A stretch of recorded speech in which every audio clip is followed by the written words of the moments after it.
बिस्मिल्लाहिर्रहमानिर्रहीम अस्सलाम वालेकुम। डियर स्टूडेंट, हम लोग जो है वो स्ट्रेसेस के बारे में बात कर रहे थे जो हमारे फ्लूइड जॉइंट के अंदर या फास्टिंग जब हम करते हैं उसकी उसमें जो जॉइंट्स में जो डिफरेंट हमारे पास स्ट्रेसेस जनरेट होते हैं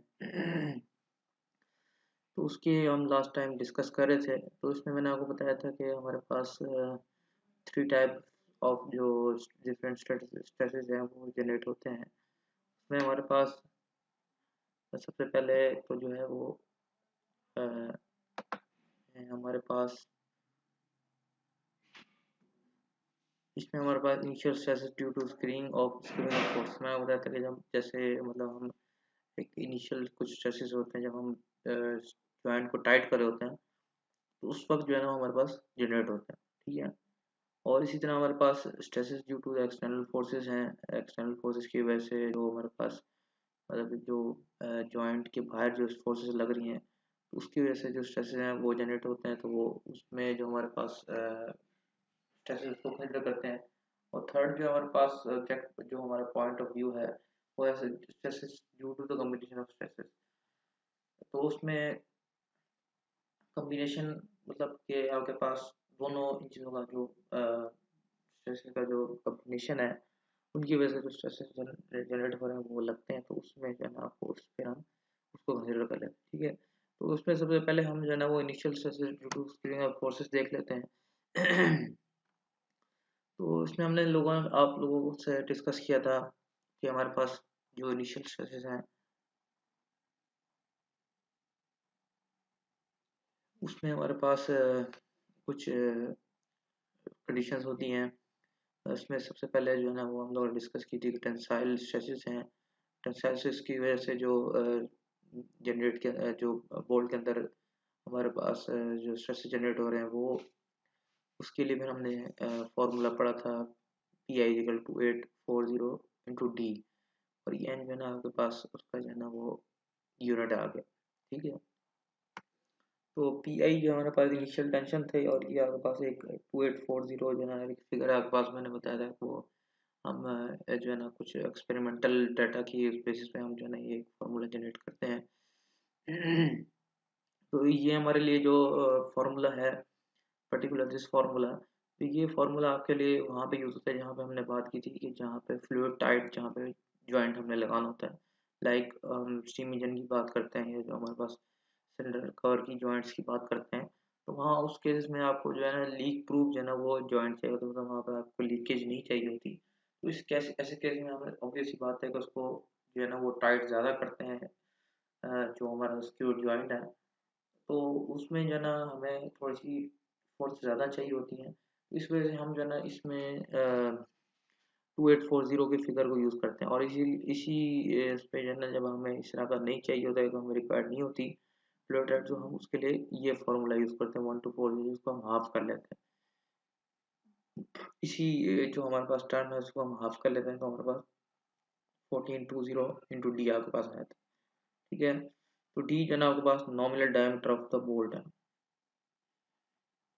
तो उसमें हमारे पास हमने ये पढ़ा था कि bolt is not initially stress the maximum safe axial load में be applied to given by. तो हमारे पास ये फॉर्मूला है। अगर आपके पास इनिशियली स्ट्रेस नहीं है तो हमारे पास सेफ एक्सियल लोड जो हमारे पास का फॉर्मूला होता है open major stress into cross sectional area of the bottom of stud. तो आपके पास जो क्रॉस सेक्शनल एरिया होता है बॉटम पी और ये आपका स्ट्रेस जो P equal to sigma into A हम पढ़ते हैं उसमें जो स्ट्रेस एरिया है उसके लिए पर्टिकुलर ये फॉर्मूला आता है for D P multiply plus D C over 2 का स्क्वायर में डी पी हमारे पास पिच डायमीटर है और डी सी जो हमारे पास कोर डायमीटर। ठीक है। इसी तरह हमने एक और केस पढ़ा था कि इसमें जो है ना जो हमारे पास वो टॉर्शनली जब हमारे पास जॉइंट लगता है मतलब उसमें जो है ना टॉर्शनल आ रही होती है। फॉर एग्जाम्पल जैसे यहाँ पे अगर आप देखें टॉर्क आ रहा है तो इस केस में जो है हम वहाँ पे फिर हम पोलर मोमेंट ऑफ इनर्शिया को इन्वॉल्व करते हैं। तो हमारे पास ये जो फार्मूला है इसको हम यूटिलाइज करते हुए ये की वैल्यू पाई/32 × डी सी की पावर वैल्यू पुट करते हैं तो हमारे पास 16t/पाई × डी सी का क्यूब आ जाता है। ठीक है। डी BC हमारे पास जो है ना वो माइनर और कोर डायमीटर है। तो इसमें जो है ना वो आपके पास ट्विस्टिंग का जब हमने जिक्र किया था कि ट्विस्टिंग आ जाए जॉइंट में इनिशियली जब हम जॉइंट को टाइट कर रहे होते हैं, तो उसमें ये केस भी हो सकता है। ठीक है, तो इसके बाद हमने जो केस पढ़ा था उसमें ये था shear stress across the thread. मतलब हमारे पास जो शियर स्ट्रेसेस हैं वो जनरेट होना शुरू हो जाए जो हमारे थ्रेड्स हैं उसमें है उसके अलावा, तो उसमें फिर जो हमारे पास जो स्ट्रेसेस जनरेट होते हैं शियर स्ट्रेसेस, तो उसको हम ये हमारे पास फॉर्मूला है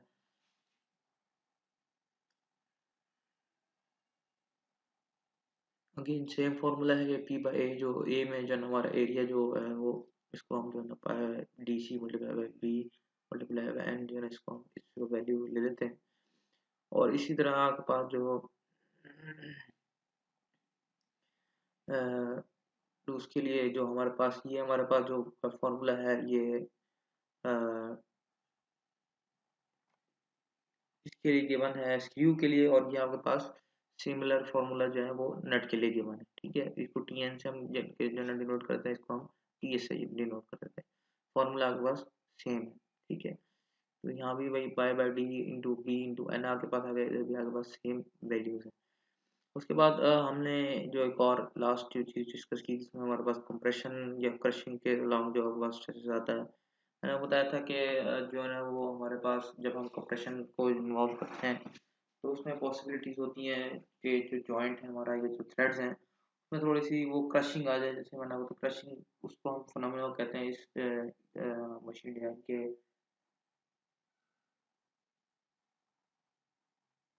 अगर हम बात करें तो उसमें आपके पास जो कंप्रेशन की वजह से जो स्ट्रेसेस आते हैं, तो उसके लिए ये हमारे पास फॉर्मूला है। मैंने बताया था कि हम ये डिज़ाइन डाटा बुक से आपके पास जो ऑलरेडी एक फार्मूलाज निकले हुए हैं या इसमें जो है ना वो एक्सपेरिमेंटल की उसकी बेसिस में हम फार्मूलाज निकाले, तो यहाँ पे हम डायरेक्ट इसको जो है यूटिलाइज करते हैं इस केस में। हमें ड्राइव करने की ज़रूरत नहीं है। और दूसरा, अगर आपके पास कोई रेलिवेंट न्यूमेरिकल भी आता है तो उससे रेलिवेंट न्यूमेरिकल में जो है ना वो ये वैल्यूज़ आपके पास ये जो फार्मूलाज हैं ये गिवन होंगे। ठीक है, तो इसके अलावा जो है ना बेंडिंग स्ट्रेसेस की अगर हम बात करते हैं, if the stresses the surface under the head and nut is not perfectly parallel to the bolt axis। For example आपके पास ऐसा जॉइंट है कि आपने जॉइंट लगाया और जॉइंट जो है ना आपका जो है ना वो पैरेलल नहीं है, यहाँ पे जो है ना थोड़ा सा इसके अंदर गैप है। ये जो हमने इस डिस्टेंस को एक्स ले लिया है, ये आपके पास गैप है, मतलब ये जो इसको होना ये चाहिए था कि बिल्कुल ही पैरेलल होता है जो आपका हेड है और इसका अपर सरफेस है। तो ये अब जब पैरेलल नहीं होता तो इस केस में हम जो है ना जो फार्मूला है उस इस फार्मूले को यूज करते हैं, इससे जो है ना फिर स्ट्रेसेस को निकाल लेते हैं। ठीक है, एक्स जो है ना आपके पास डिस्टेंस है और इस तरह ई जो है ना आपके पास Young modulus of the material of the bolt है। Young modulus of the bolt का जो हमारे पास यंग मॉडुलस है उसको हम कंसीडर करते हैं, और 2L एल जो है ना हमारे पास length of shank of the bolt है। ठीक है, जो हमारे पास शैंक जो हमको मैंने बताया था हमारे पास इसके 3 पार्ट्स होते हैं।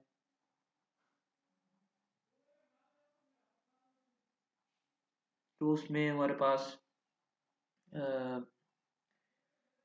एक हमारे पास शंक होता है, इसका हेड होता है इसमें, उसके बाद हमारे पास इसकी जो है ना वो थ्रेड्स होते हैं। ठीक है, तो इसमें जो है ना हमारे पास जो शंक है उसकी जो है ना लेंथ को हम कंसीडर कर लेते हैं। तो इससे रेलेवेंट न्यूमेरिकल है, बड़ा आसान सा न्यूमेरिकल है। Determine the safe tensile load for a bolt of M30 assuming the safe tensile stress of 42 megapascal। तो इसमें हमारे पास जो टेंसाइल स्ट्रेस गिवन है वो 42 मेगापास्कल है, और हमारे पास बोल्ट की जो वैल्यू गिवन है या जो उसकी नोमेनक्लेचर मैंने बताया था कि इसमें किस तरह हम इसको लिखते हैं नोमेनक्लेचर में। M30 जो है ना M30 में क्या है आपके पास जो 30 है इसमें मैंने बताया था डायमीटर होता है आपका। तो ये कॉर्स सीरीज का जो है ना वो पर्टिकुलर इसकी बात करें कि यहाँ पे आपके पास मल्टीप्लाई के बाद कोई जो है ना यहाँ पे जो 30 है इसके बाद कोई और फर्दर वैल्यूज नहीं है, तो इसका मतलब मैंने आपको बताया था कि यार इसका मतलब यही है कि ये आपके पास कॉर्स सीरीज का जो है ना वो जो है ना टेबल्स में से आप उसकी वैल्यू फर्दर दे सकते हैं जो भी आपको चाहिए। आपने जो है ना उसमें स्ट्रेस एरिया की वैल्यू चाहिए हो या नॉमिनल डायमीटर की वैल्यू चाहिए हो, जो कोई भी वैल्यूज हैं उसको आप जो है ना उससे देख सकते हैं टेबल से 11.1 जो टेबल है आपके पास। ठीक है, तो हमारे पास डी की वैल्यू गिवन है 30, सिग्मा डी की वैल्यू जो है ना 42 मेगा पास्कल गिवन है। आपने निकालना क्या है कि आपने जो है ना सेफ एंड सेल्फ लोड निकालना है, कितना लोड ये बेयर कर सकता है, ठीक है। तो उसके अगेन जो है ना वो हमारे पास स्ट्रेस एरिया इंटू जो सिग्मा आपके पास वैल्यू होती है, उसी फॉर्मूले से जो है हम इसकी वैल्यू निकाल लेते हैं। इस वैल्यू को जो है ना हम निकालने से पहले जो है ना हम इसके अलॉन्ग देखते हैं इसका जो स्ट्रेस एरिया है M30 का, वो आपके पास क्या है। तो ये मैंने टेबल नीचे बुक खोली हुई है, इसमें हम देख लेते हैं। तो ये हमारे पास M30 है। M30 में जो है ना आप अगर ये देखें तो ये आपके पास जो है ना स्ट्रेस एरिया जो है ना वो हमेशा एंड में होता है। यहाँ पे ये आपके पास टेबल है, टेबल में ये जो है ना हमने जो वैल्यूज हैं उसकी different value, depth of thread आ जाए अगर हम निकालना है वो आ गया माइनर, और कोर डायमीटर आ गया बोल्ट के लिए और नट के लिए, और इफेक्टिव पिच डायमीटर नट के लिए और बोल्ट के लिए क्या क्या हो डीपी, तो वो आगे आ गया। तो यहाँ पे हमारे पास जो है ना स्ट्रेस एरिया चाहिए, स्ट्रेस एरिया जो है ना आपके पास बिल्कुल लास्ट में जो है ना वो गिवन है। तो हम देख लेते हैं लास्ट में जो है ना इनकी क्या वैल्यू है। लास्ट में हमारे पास जो वैल्यू है M30 के अलाउंग वो 560 डिग्री है, सॉरी 560 है, 561 है। तो 561 को जो है ना हम यूटिलाइज करते हुए स्ट्रेस एरिया को मल्टीप्लाई कर देते हैं, जो हमारे पास सिग्मा टी की वैल्यू मतलब हमारे पास जो 42 मेगा पास्कल है, तो इसको हम मल्टीप्लाई करेंगे तो हमारे पास जो है ना वो जो हमें रिक्वायर्ड है सेफ टेंसाइल लोड, तो वो आपके पास आ जाएगा। वो आपके पास उसकी वैल्यू आई है 23.562 किलो न्यूटन, ठीक है, या 23562 न्यूटन भी हम इसको कह सकते हैं, ठीक है। तो ये आपके पास सिंपल सा एक जो है ना और न्यूमेरिकल था। तो इसमें अगेन नेक्स्ट एक न्यूमेरिकल देख सकते हैं, बड़ा सिंपल न्यूमेरिकल है। Two machining parts are fastened together tightly by means of 24 tap bolt, ठीक है। हमारे पास 24 टैप बोल्ट है। तो इसमें हमारे पास क्या है कि the load tending to separate this part is neglected and the stress that is set up in the bolt by then initial tightening.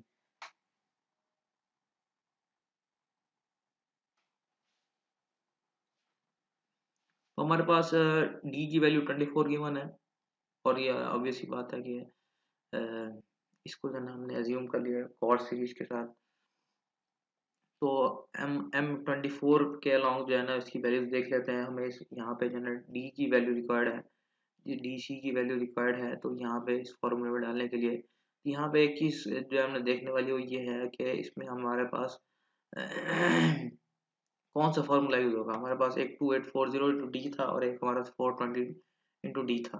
तो यहाँ पे उसने जो है ना बात ये की है कि हमें जो है ना वो टाइटली जो है ना वो उसकी बात की है। तो टाइट में जो है ना आपके पास मैंने आपको बताया था कि जब भी हम बात करते हैं या जो है ना जब भी ज्वाइंट जो है ना वो टाइटनिंग में या लीक प्रूफ ज्वाइंट बनाते हैं तो उसमें हम 2840 इंटू डी की वजह जो है फॉर्मूला यूज करते हैं। अदरवाइज हम 4020 इंटू डी आपके पास फॉर्मूला उसको यूटिलाइज कर लेते हैं। तो इस फॉर्मूले को यूज करते हुए जो है ना आपने M24 के अलॉन्ग इसकी जो वैल्यू है DC की वैल्यू जो है ना आप देख लेते हैं। ये हमारा अगेन टेबल गिवन है। M24 आपके पास ये वैल्यू है, तो इसमें जो DC की वैल्यू है ये आपके पास जो है सारी वैल्यूज आ गई। तो आप देख लें कि DC की वैल्यू ये आपके पास जो है ना मेजर माइनर और मेजर डायमीटर है, DC की वैल्यू है। तो ये हमारे पास हम देख लेते हैं इनकी वैल्यू, और 20.320 और 20.752 ये नट के लिए और ये बोल्ट के लिए हमारे पास, ठीक है। तो यहाँ पे हम जो है ना वो 20.32 को जो है ना वो ले लेते हैं, ये जो हमारे पास वैल्यू है नट के लिए, तो हम इसको ले लेते हैं, नट के लिए नहीं, सॉरी बोल्ट के लिए जो वैल्यू है वो हम ले लेते हैं। तो 28.32 आपके पास वैल्यू आ गई डी की। इस टर्म को जो है ना हम 2840 से मल्टीप्लाई करेंगे तो आपके पास इसकी वैल्यू आ जाएगी, स्ट्रेसिस की वैल्यू आ जाएगी कितनी जो है ना इनिशियल टेंशन है बोल्ट के अंदर, तो वो हमारे पास 68160 न्यूटन आ जाएगी। तो आपने निकालना क्या है, आपने निकालना है फाइंड द स्ट्रेस। आपने स्ट्रेस की वैल्यू निकालनी है कि उसमें कितना स्ट्रेस लग रहा है। तो हमने यहाँ पे जो है वैल्यू है वो लोड की निकाली है कि इस पे जो है ना वो कितना लोड है। स्ट्रेस निकालने के लिए हमारे पास फॉर्मूला है P into pi by 4 into D C का square multiply by sigma T. Again ये हमारे पास एरिया है और ये हमारे पास सिग्मा टी की value A into sigma T जो है ना हमारे पास लोड की वैल्यू होती है। उसमें जो है ना हमने जो सिग्मा टी की वैल्यू वो निकालनी है, तो उसमें टी की वैल्यू हम ऑलरेडी निकाल चुके हैं 681160 न्यूटन आपके पास ऑलरेडी वैल्यू आ चुकी है, यहाँ पर इसकी वैल्यू यहाँ पे लिख दिया आपने। और इसी तरह सिग्मा डी सी की वैल्यू हमने भी ये फाइंड आउट कर ली 20.32। तो इसमें हमारे पास जो वैल्यू आई है वो आई है जी सिग्मा टी की वो 210 न्यूटन पर आयन स्क्वायर आई है, ठीक है, या 210 मेगा पास्कल आ गया।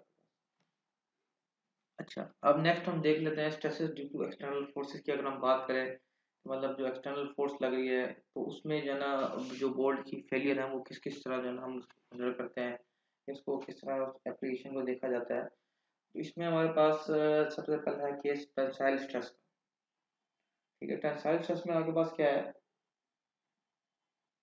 टेंसाइल स्ट्रेस में आपके पास जो वैल्यूज हैं वो टेंजली जो है ना टेंशली जो है ना इसके अंदर लग रही होती हैं।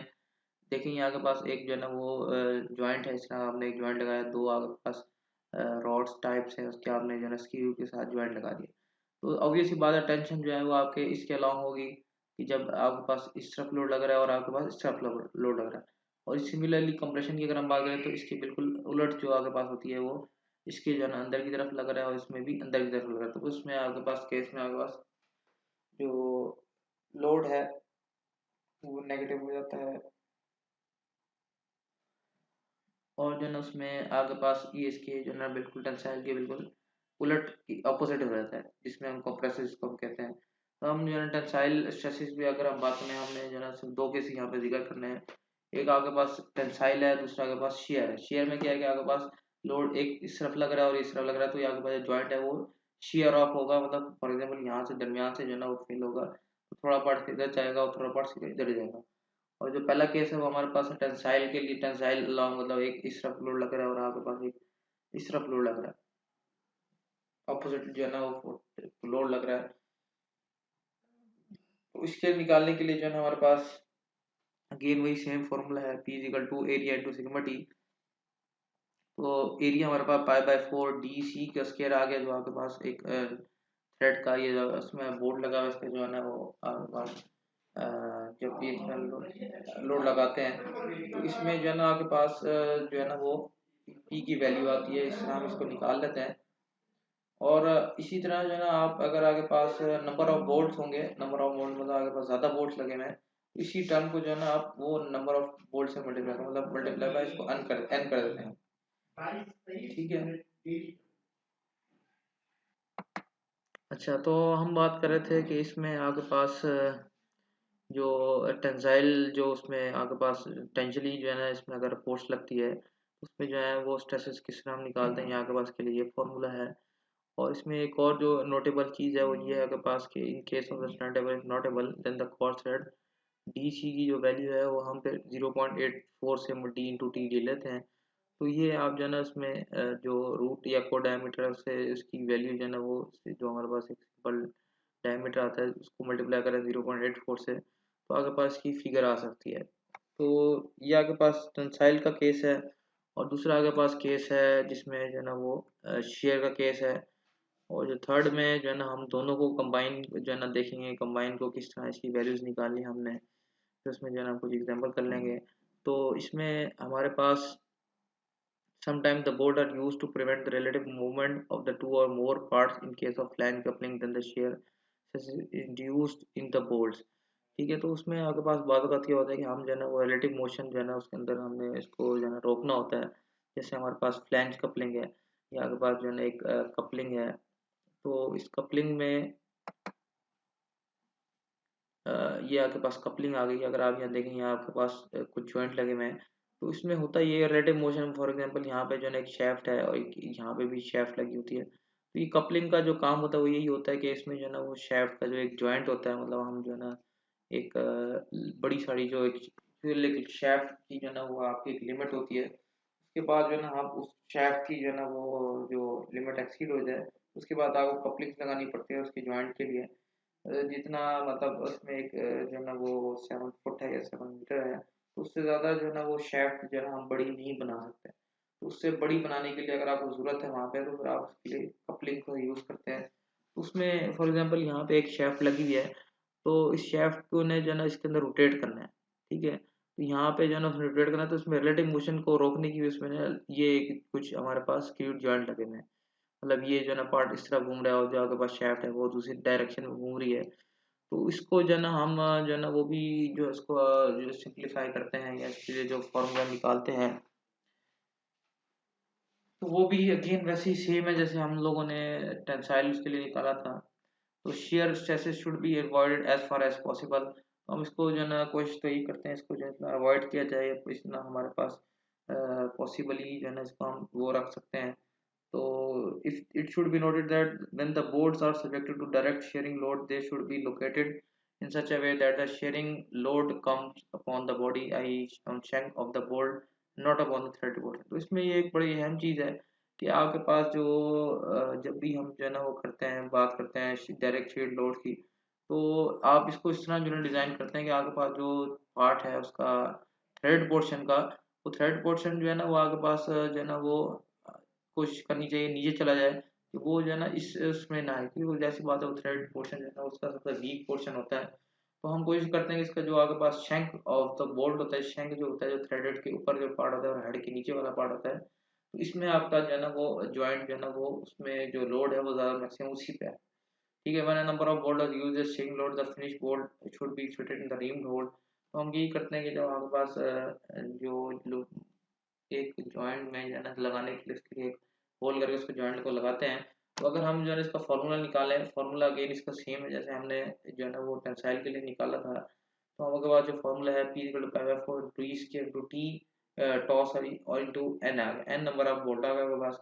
और ये आपके पास यहाँ पे सिर्फ जो फर्क है वो आपके पास ये शेयर स्ट्रेस का है, और इधर जो आपके पास वो था जो आपके पास टेंसाइल जो स्ट्रेस है वो उसका ये फॉर्मूला आपके पास।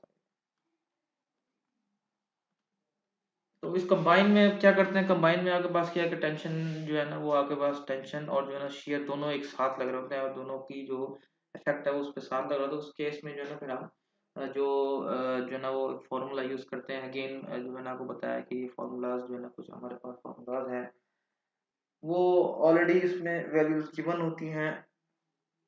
तो इसमें जो है ना वो वैल्यूज जो है ना वो सॉरी फार्मूलाज जो है ना वो गिवन होते हैं। तो इसी में भी जो है ना वो आपके पास जो फार्मूला है वो गिवन होगा, जिसका फार्मूला मैक्सिमम शेयर स्ट्रेस की अगर हम बात करेंगे, मतलब शेयर स्ट्रेस को जो है ना हम जो है ना कंसिडर करते हैं, उसके लिए हमारे पास half sigma T plus 4 tau का स्क्वायर। और इसी तरह अगर हम principal maximum principal tensile stress की बात करें तो उसमें सिग्मा टी मैक्सिमम जो है ना हमारे पास सिग्मा टी ओवर 2। बाकी आपके पास सेम वही जो फॉर्मूला है वही आपके पास, इसमें से थोड़ी सी एडिशन है, सिग्मा टी बाई 2 की जो है ना वैल्यू की एडिशन है। तो इसमें आप जो है ना न्यूमेरिकल हम देख लेते हैं, बड़ा एक सिंपल सा न्यूमेरिकल है। An eye bolt is to be use to the lifting load of 60 kilo newton. तो हमारे पास एक आई बोल्ट है जिसको हम यूज कर रहे हैं 60 किलो न्यूटन बोल्ट जो है लिफ्ट वेट उठाने के लिए। Find the nominal diameter of the bolt if the tensile stress is not exceed 100 megapascal. तो उसमें आपके पास जो है ना 100 मेगापास्कल से जो है ना वो टेंसाइल जो लोड है वो सॉरी जो है ना वो एक्सीड ना करें। तो उसके लिए जो है हमने इंश्योर कराया कि वो आपके पास 100 मेगापास्कल मैक्सिमम। और इसी तरह आपके पास आपने निकालना है नॉमिनल डायमीटर। नॉमिनल डायमीटर निकालने के लिए आपके पास डीसी की वैल्यू है, और जो है ना उसमें हमने एज्यूम क्या करना है, एज्यूम हमने कॉर्ड थ्रेड करना है। मतलब ये आपके पास फाइन थ्रेड नहीं है बल्कि आपके पास कॉर्ड थ्रेड है, ठीक है। तो इसमें सिंपल फॉर्मूला जो आपके पास है वही यूज होगा, P is equal to area into multiply sigma T. तो इसमें आपने जो है ना वो सिंपल जो है ना P की वैल्यू जो है ना आपने 60 मल्टीप्लाई 10 से 3 कर लेनी इनपुट, और सिग्मा टी की वैल्यू आपके पास गिवन है 100 मेगा पास्कल। तो वो आपके पास जो वैल्यू है वो 788.55 डीसी का स्क्वायर आ जाएगा। तो डीसी की वैल्यू हमने ऑलरेडी निकालनी है, तो इसको हमने डिवाइड करना होगा 64 674 764, और जब हमने इसका स्क्वायर रूट लिया तो आपके पास 27.6। अभी 20.76 जो है ना वो आपके पास एक डायमीटर आ गया, नॉमिनल डायमीटर आ गया, कोर डायमीटर इसको हम कहते हैं, सॉरी कोर डायमीटर आपके पास आ गया 27.6। अब हमने देखना टेबल में जो इसके जो 27.6 के अलॉन्ग कौन सा जो है ना आपके पास वो थ्रेड है, ये आपके पास जो बोल्ट है स्टैंडर्ड गिवन है, अगर हम उसमें तो हम देखें वैल्यू, इसमें हम फॉर टेबल में लेंगे 28 पॉइंट जो है ना आपके पास, सॉरी 28.7 आपके पास वैल्यू है उसकी। अच्छा 28.7, 28.7 के लिए आपके पास यहाँ अगर आप देखें तो इसमें आपके पास जो है ना वो वैल्यू नहीं गिवन, तो इसमें 27.6, 27.6 की वैल्यू जो है ना वो यहाँ पे गिवन नहीं है। अच्छा इसमें फिर हम करते ही हैं कि हम जो है ना, अब ये इधर कहीं लाई कर रहा है, ये जो 27.6 की वैल्यू है, तो हम ये करते ही हैं कि उसके जो नेक्स्ट जो आपके पास डायमेंशन का जो थ्रेड है, मतलब जैसे फॉर एग्जांपल यहाँ पे आके वैल्यू है, तो आप इसकी जो, इसको ये नहीं कर सकते हम जो है इससे कम वाला ले लें, मतलब इससे जो है ना obvious सी बात है हम ज़्यादा वाला ही लेंगे वैल्यू। तो इसमें जो है ना आपके पास 29.211 इसको कंसिडर कर लेते हैं, और इसको अलॉन्ग जो आपके पास जो वैल्यू आ रही है वो M33 आ रही है। तो ये आपके पास M33 का जो है ना वो जो वोल्ट है, तो वो उसको हम सेलेक्ट कर लेते हैं। M33 का जो है ना वो 28.706 या कोई भी इसमें वैल्यू है, तो ये आपके पास का जो है ना वो आंसर आ गया कि इसका जो नॉमिनल डायमीटर है कॉरस्पॉन्डिंग वो आपने ये लेना है। आपके पास स्टैंडर्ड भी गिवन आ गया, स्टैंडर्ड में हम इस टेबल को लेंगे, ये वैल्यू आपके पास आ गई। ठीक है, एक लास्ट न्यूमेरिकल है, इसके बाद जो है ना टॉपिक खत्म होता है। तो लास्ट न्यूमेरिकल में आपके पास lever loaded safety valve has a 100 diameter of 100 mm and a blow off pressure 1.6 newton per mm। तो आपके the full form of the lever screwed in the cast body जो है ना कास्ट बॉडी के साथ जो है ना उसका जो है ना वो जो फुलक्रम है लीवर स्क्रू जॉइंट का, तो वो उसके साथ जो अटैच है। Find the diameter of the thread part and the fulcrum with the parallel shear stresses is divided to 50 megapascal, leverage ratio is 8 megapascal. अच्छा ये थोड़ा ट्रिकी इसमें जो है वो चीज़ यही है कि इसके अंदर जो आपके पास वैल्यूज गिवन है वो in the form of pressure given है, और आपके पास जो है ना वो एरिया के फॉर्म में गिवन है। तो इसको जो है ना सॉल्व करने का जो सिंपल तरीका है वो आपको थोड़ी सी जो है ना स्टैंडर्ड जो आपके पास वैल्यूज हैं जो फिजिक्स से रेलिवेंट हैं उसको रिवाइज करना पड़ेगा। इसमें हमारे पास जो है ना वो लोड जो एक्टिंग ऑन द वेल्व होता है वो आपके पास एरिया पर यूनिट फोर्स जो है ना, आप जितनी आगे मतलब ये होता ही है कि जो है ना ऑटोमेटिक वॉल्व होता है, जब इसमें जो है ना प्रेशर बढ़ता चला जाता है तो ये एक सर्टन जो है ना प्रेशर के बाद ये जो लोड है आपके पास ये जो है ना इस तरफ जो है ना वो मूव करना शुरू कर देता है, और जब एक सर्टन जो है ना वो प्रेशर जो है ना वो जनरेट हो जाता है तो उसके बाद सेफ्टी वॉल्व थोड़ा सा खुलता है ऑटोमेटिकली और फिर जो है ना वो बंद हो जाता है। तो इसमें जो है ना वो आपके पास एरिया इंटू जो प्रेशर है वो आपके पास इसकी जो है ना फोर्स आ गई, मतलब कितनी फोर्स से जो है ना वो इसकी जो एक आउटपुट है वो जनरेट हो रही है 20। तो इसमें जो है ना आपके पास एरिया इंटू प्रेशर है, एरिया आपके पास का जो है ना पाई/4 इंटू डी का स्क्वायर, जो इसका प्रेशर है जो हमारे पास इसमें जो स्क्रू जॉइंट लगे हुए हैं।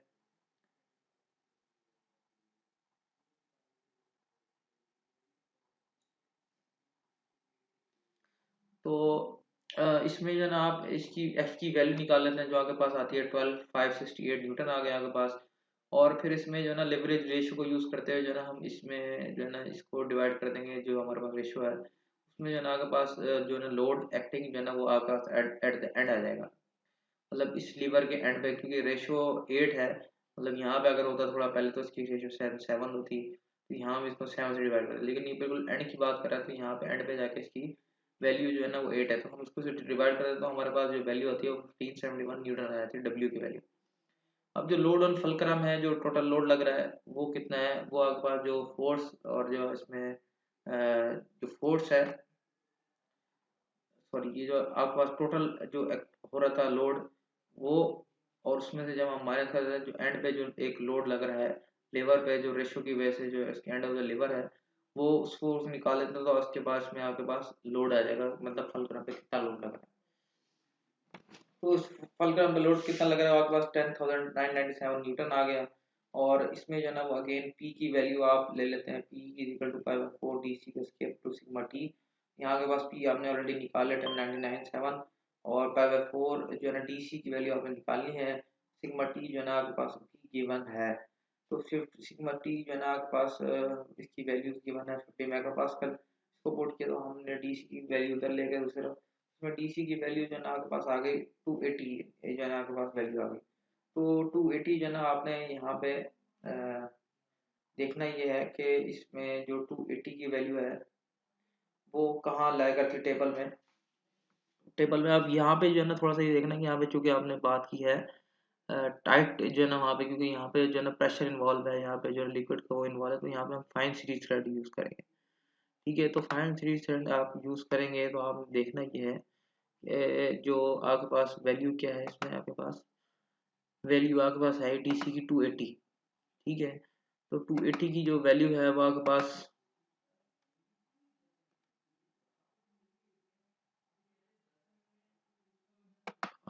पास जो इसकी वैल्यू है डीसी की 280।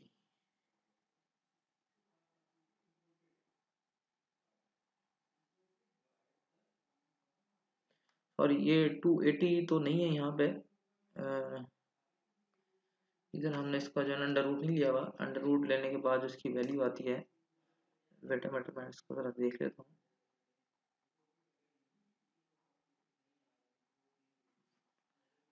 280 का अंडर रूट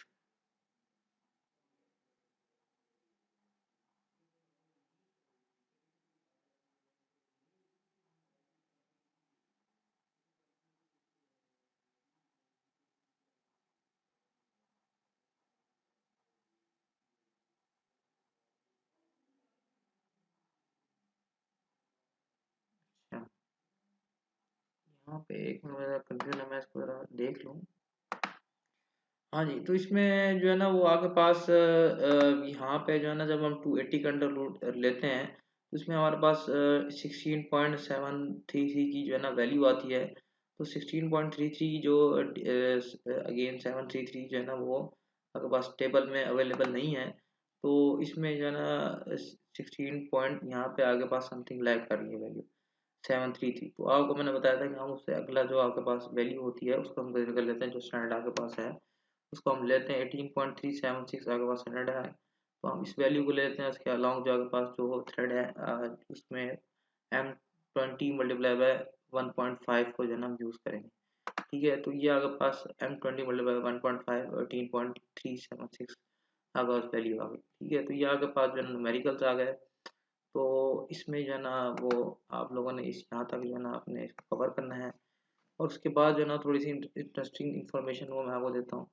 तो हेलीकॉप्टर में ये आपके पास एक इसको जो है ना नट जो है ना यूज केस को हम कहते हैं जीसीस नट बेसिकली कहते हैं।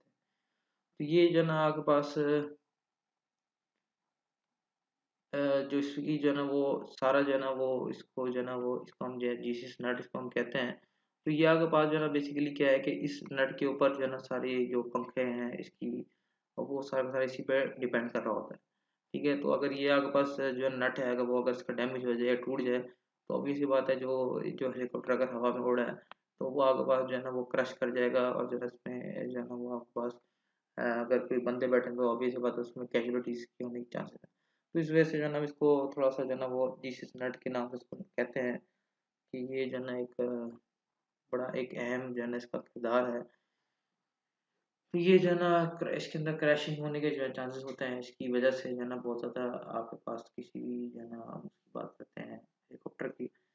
तो ये आपके पास जो है ना वो लेक्चर था और यहाँ तक आपका जो है ना अगेन जो है ना वो आपका जो कोर्स है मिड टर्म तक ये आपका कंप्लीट हो गया। तो अगर नेक्स्ट लेक्चर में हम थोड़ा सा जो है रिवीजन कर लेंगे या हम जो है ना वो ऑनलाइन देख लेंगे। अगर आपको किसी ने कोई चीज़ समझनी है तो उसके बारे में हम थोड़ी सी डिस्कशन कर लेंगे। ठीक है, नेक्स्ट लेक्चर के लिए मुझे फिर इजाज़त दीजिएगा। अल्लाह हाफ़िज़।